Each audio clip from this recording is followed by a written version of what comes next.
అందరికీ నమస్కారం. ఈరోజు మనం ఓ స్ఫూర్తిదాయకమైన కథ గురించి మాట్లాడుకోబోతున్నాం. ఏంటంటే, మనం ప్రతిరోజూ తీసుకునే చిన్న చిన్న నిర్ణయాలు మన భవిష్యత్తును ఎలా మలుపు తిప్పుతాయో చెప్పే కథ ఇది. సరే, ఈ కథ ఎక్కడ మొదలవుతుందంటే ఒక చిన్న పల్లెటూరులో. అక్కడ ఇద్దరు స్నేహితులున్నారు. వాళ్ల జీవితంలోకి ఒకే ఒక్క అవకాశం వస్తుంది. మరి ఆ ఒక్క అవకాశమే వాళ్ళిద్దరి దారుల్ని ఎలా వేరుచేసింది? అసలేం జరిగింది? సో మన కథ మొదలయ్యేది ఒక మామూలు క్లాస్ రూంలోనే. కాని ఆ రోజక్కడ చేసిన ఒకే ఒక్క ప్రకటన వాళ్ళందరి జీవితాల్ని మార్చేయబోతోందని ఎవరూ ఊహించలేదు. అక్కడ వాళ్ళ టీచరు ఒక అనౌన్స్మెంట్ చేశారు. అదేంటంటే, ఒక స్కాలర్షిప్ ఎగ్జామ్. అంటే ఈ పోటీ పరీక్షలో గెలిచిన ఒక్కరికి మాత్రమే వాళ్ల భవిష్యత్తుకు బంగారు బాటలు వేసే ఒక గొప్ప అవకాశమొస్తుందన్నమాట.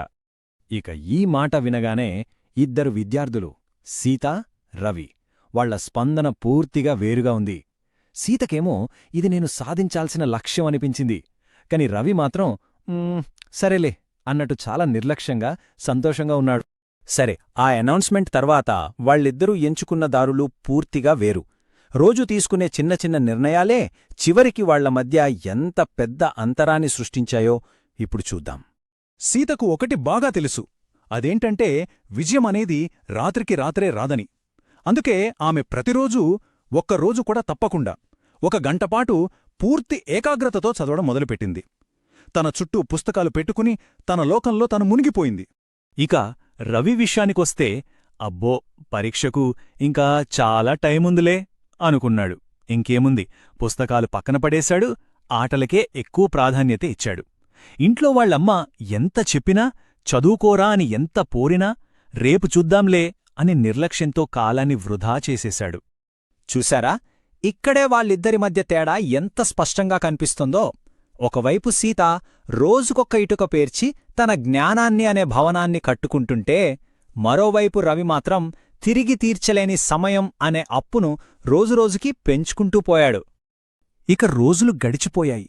చివరికి ఆ రోజు రానే వచ్చింది, పరీక్ష రోజు. ఒకరికేమో ఇన్నాళ్ల తమ కష్టాన్ని నిరూపించుకునే రోజు, ఇంకొకరికి తన నిర్లక్ష్యానికి తనే సమాధానం చెప్పుకోవాల్సిన రోజు. సీత చాలా ప్రశాంతంగా, పూర్తి ఆత్మవిశ్వాసంతో పరీక్ష హాల్లోకి అడుగుపెట్టింది. ఎందుకంటే తనకి తెలుసు, ఇది తన జ్ఞానాన్ని ప్రదర్శించాల్సిన సమయమని. అదే రవి పరిస్థితేంటి? పరీక్షకి ముందు రాత్రి అతనికి అదో పీడ కలలా గడిచింది. ఆందోళనగా, కంగారుగా పుస్తకాల పేజీలు తిప్పేస్తున్నాడు. అన్నింటినీ ఒకేసారి చదివేయాలని, గుర్తుపెట్టుకోవాలని ప్రయత్నిస్తున్నాడు. కాని ఆ చివరి నిమిషంలో చేసిన ప్రయత్నం అతన్లో భయాన్ని, ఒత్తిడిని పెంచడం తప్ప ఏమీ చేయలేకపోయింది. ఇక ఎగ్జామ్ హాల్కొచ్చాడు. ఆ నిశ్శబ్దంలో ప్రశ్నపత్రం చూస్తుంటే అతనికి సమాధానాల కన్నా తను వృధా చేసిన సమయమే ఎక్కువ గుర్తొచ్చింది. అయ్యో, ఇవన్నీ ఎలా గుర్తుపెట్టుకోవాలి అనే ఆలోచన తప్ప ఇంకేమీ లేదు. అంటే అసలు విషయమేంటంటే, పరీక్ష మొదలవ్వక ముందే అతని ప్రిపరేషన్ ఫెయిల్ అయిపోయింది. సరే, పరీక్ష అయిపోయింది. ఇక అందరూ ఎదురుచూస్తున్న ఫలితాలు వచ్చాయి.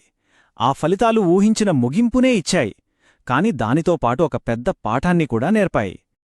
రిజల్ట్స్ వచ్చేశాయి.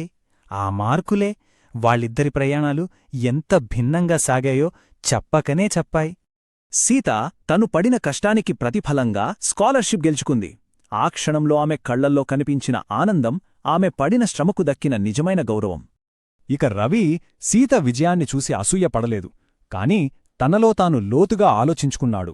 అప్పుడర్థమైంది, తన ఓటమికి కారణం ఆ ఒక్క పరీక్ష రోజు కాదని, ఆ పరీక్షకు ముందు తాను నిర్లక్ష్యం చేసిన ప్రతి రోజూ కారణమని తెలుసుకున్నాడు. మరి ఈ కథ మనందరినీ ఒక ప్రశ్న అడుగుతోంది. నిజమైన పాఠం మనం పుస్తకాల్లో చదివితే వస్తుందా? లేక మనమే స్వయంగా తీసుకునే నిర్ణయాలు, వాటివల్ల మనం ఎదుర్కొనే అనుభవాల నుంచి నేర్చుకుంటామా?